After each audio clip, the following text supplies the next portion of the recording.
Multi-information display. The Isuzu D-MAX features an array of advanced technology, all tailored to make your life easier. The multi-information display is informative and interactive and contains a wide variety of information and customization options for your D-MAX. D-MAX owners can view their fuel efficiency on the multi-information display. After a few minutes of driving, the screen will begin showing your fuel consumption in a simple two-colour graph. The upper green bar shows your fuel consumption, which can be shown in 3 different modes. If you have selected kilometre per litre, then the larger the green bar, the better your fuel efficiency.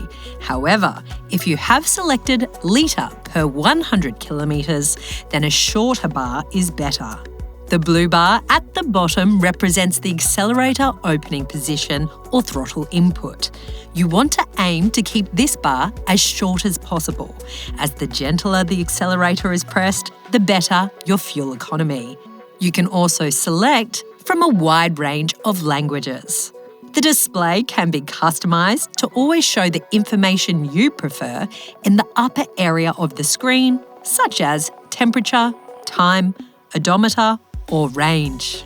The maintenance settings on your multi-information display can also let you know when your D-MAX is due for your next service. In most cases, your local Isuzu UTE dealer will pre-select these settings for you to optimise the maintenance reminders of your vehicle. There is also the user's reminder settings where you can customise your personal reminder. Thank you for watching, and be sure to go your own way in the Isuzu D-MAX.